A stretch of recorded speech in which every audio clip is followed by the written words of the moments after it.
열왕기하 10장 1절에서 36절.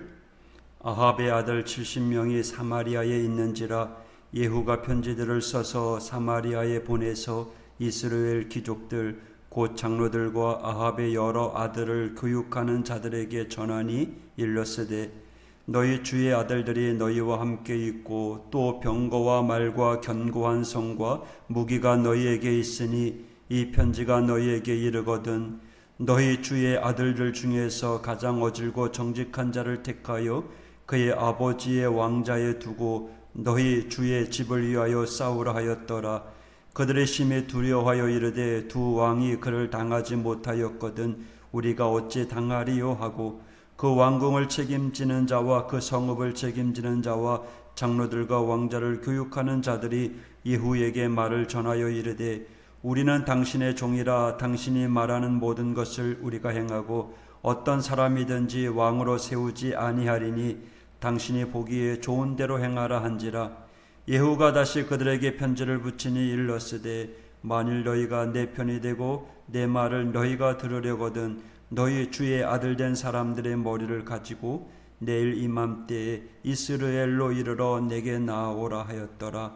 왕자 70명이 그 성읍의 귀족들 곧 그들을 양육하는 자들과 함께 있는 중에 편지가 그들에게 이르매 그들의 왕자 70명을 붙잡아 죽이고 그들의 머리를 광주리에 담아 이스라엘 예후에게로 보내니라. 사자가 와서 예후에게 전하여 이르되 그 무리가 왕자들의 머리를 가지고 왔나이다. 이르되 두 무더기로 쌓아 내일 아침까지 문 어귀에 두라 하고 이튿날 아침에 그가 나가 서서 뭇 백성에게 이르되 너희는 의롭도다. 나는 내 주를 배반하여 죽였거니와 이 여러 사람을 죽인 자는 누구냐? 그런즉 이제 너희는 알라. 곧 여호와께서 아합의 집에 대하여 하신 말씀은 하나도 땅에 떨어지지 아니하리라. 여호와께서 그의 종 엘리야를 통하여 하신 말씀을 이제 이루셨도다 하니라. 예후가 아합의 집에 속한 이스라엘에 남아있는 자를 다 죽이고 또 그의 귀족들과 신뢰받는 자들과 제사장들을 죽이되 그에게 속한 자를 하나도 생존자를 남기지 아니하였더라. 예후가 일어나서 사마리아로 가더니 도중에 목자가 양털 깎는 집에 이르러 예후가 유다의 왕 아하시아의 형제들을 만나 묻되 너희는 누구냐 하니 대답하되 우리는 아하시아의 형제라. 이제 왕자들과 태후의 아들들에게 문안하러 내려가노라 하는지라. 이르되 사로잡으라 하매 곧 사로잡아 목자가 양털 깎는 집 웅덩이 곁에서 죽이니 42명이 하나도 남지 아니하였더라.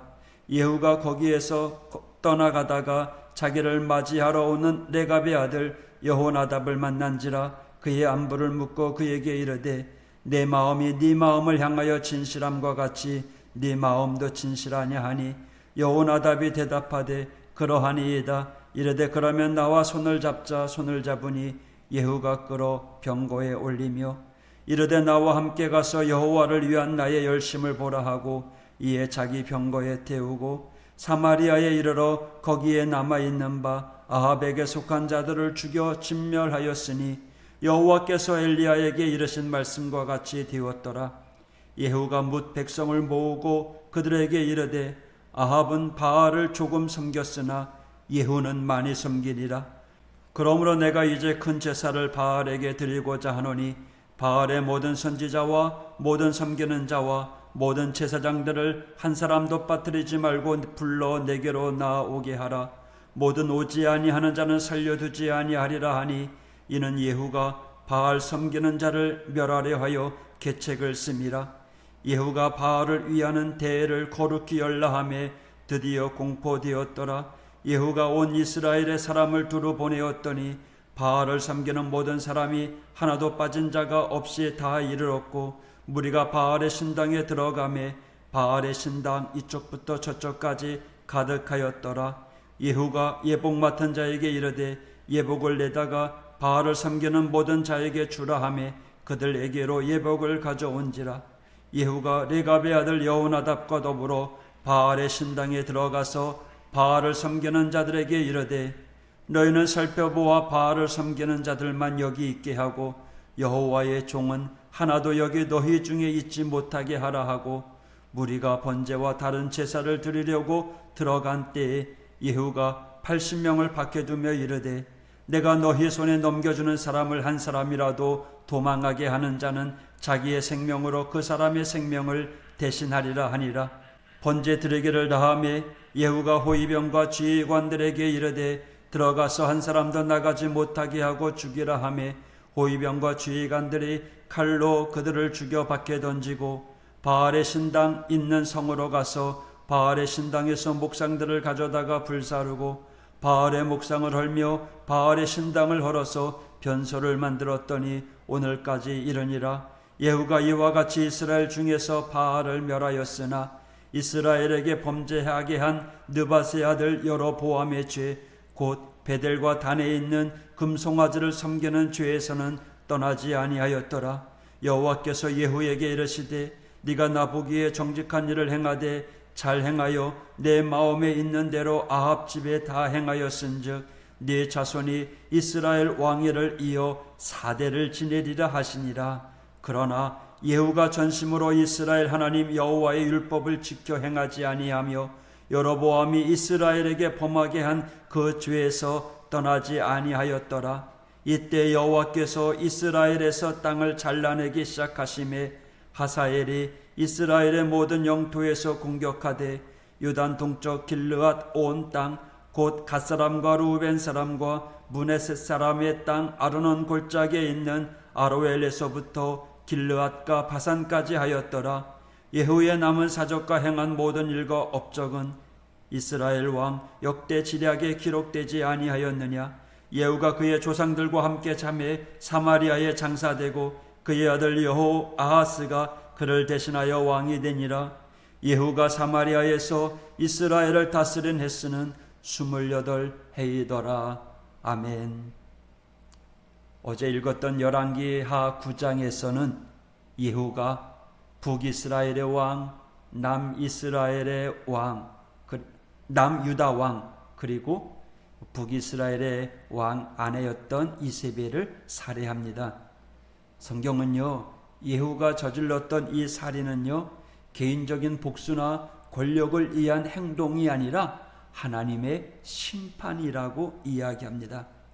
오늘 본문 열왕기하 10장에서도 예후를 통한 하나님의 심판이 계속해서 이어집니다.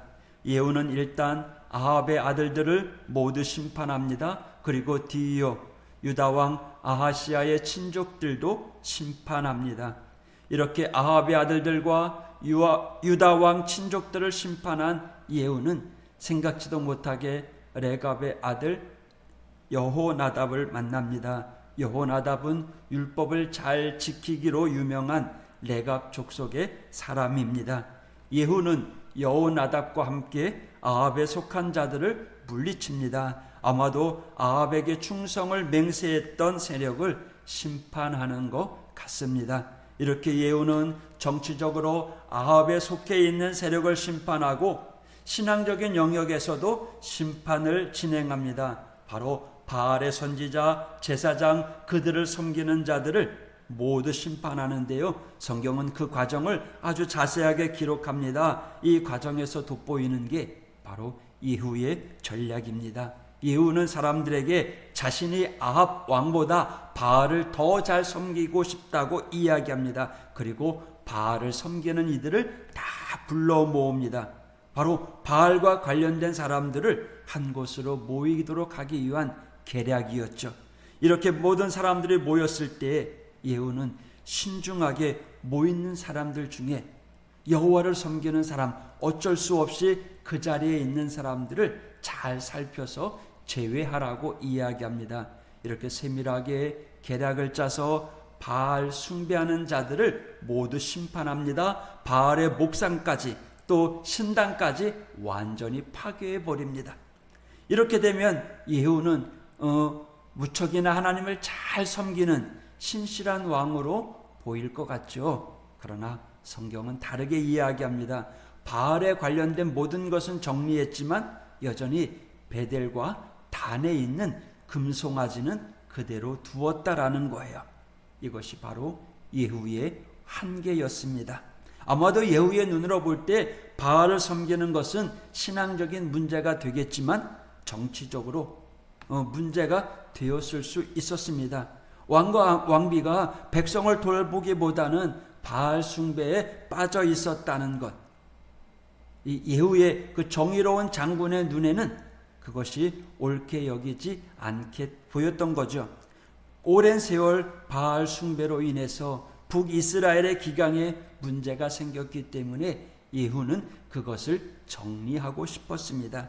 하지만 금송아지를 섬기는 건 크게 문제가 되지 않는다 싶어서 그래서 그대로 놔뒀다라는 거죠. 그러니까 예후는 신앙적인 개혁을 하는데 100% 완벽하게 개혁을 하지 않았다라는 거예요. 예후의 이런 신앙의 모습을 보면서 우리를 한번 비춰보는 겁니다. 우리는 신앙생활하면서 겉으로 드러난 문제점만 우리는 압니다.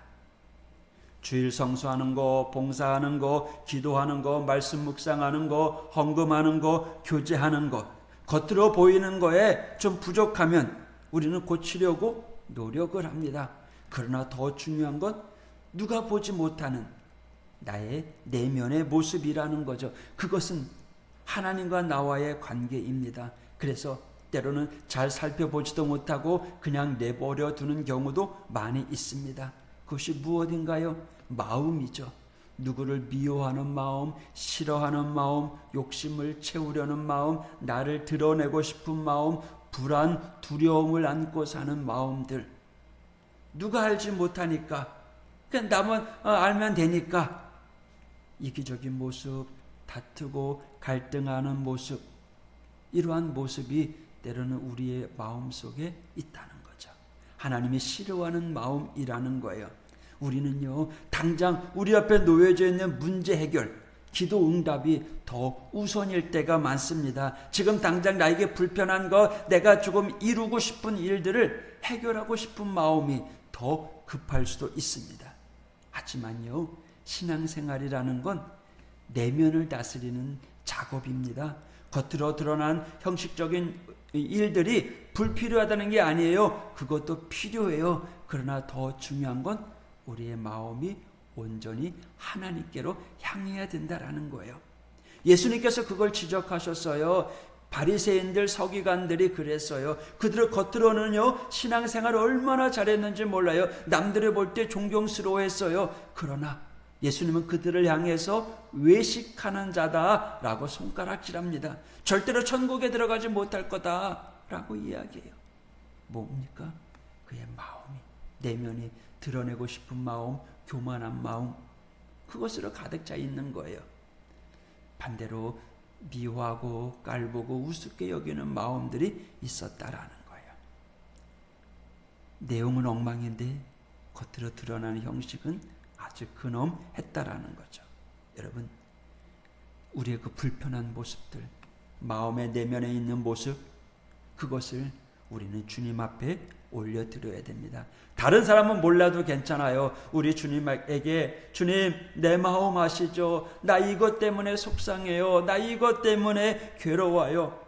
우리의 연약함을 주님 앞에 내어놓는 겁니다. 있는 그대로. 주님은요, 있는 그 모습 그대로 받아주시고요, 그 속에 주님의 큰 은혜를 경험하게 될 줄 믿습니다. 이 땅에 완벽한 사람 없어요. 누구나 다 부족해요. 그 부족한 부분을 주님 앞에 내려놓는 거예요. 전능하신 하나님, 지금도 창조하신 하나님이 오늘 저와 여러분을 만져주시고 강하고 담대하게 해주실 줄 믿습니다. 오늘도 놀라운 주님의 은혜를 경험하는 축복의 이 하루가 되길 원합니다. 예후처럼 완벽하게 정리되지 못한 신앙생활이 아니라 한결같이 오직 주님만 바라보는 하오재단, 우리 모든 믿음의 성도들 오늘도 주 안에서 승리하시기를 축복합니다. 기도하겠습니다. 하나님 아버지 감사합니다. 신앙의 근본을 보지 못한 예후를 바라봅니다. 오늘 우리의 모습이기도 합니다. 주님, 우리의 모습을, 우리의 마음을 주님 앞에 내려놓습니다. 주님, 우리의 마음을 붙잡아 주시옵소서. 남들에게 보이기 힘든, 남들에게 보이기 싫은, 드러내기 어려운 우리의 문제들이 많이 있습니다. 기도 제목이 있습니다. 내 상한 심령들을 주님 앞에 내려놓습니다. 주님, 우리를 붙잡아 주시옵소서. 위로하여 주시옵소서. 하나님 만져 주시옵소서. 하나님, 우리의 연약함을 고쳐주시고 회복시켜 주시옵소서. 하나님, 오늘 주님의 은혜 가운데 세워져가는 믿음의 성도들 되게 하여 주시옵소서. 주님, 오늘도 승리케 하여 주시옵소서. 예수님 이름으로 기도했습니다. 아멘.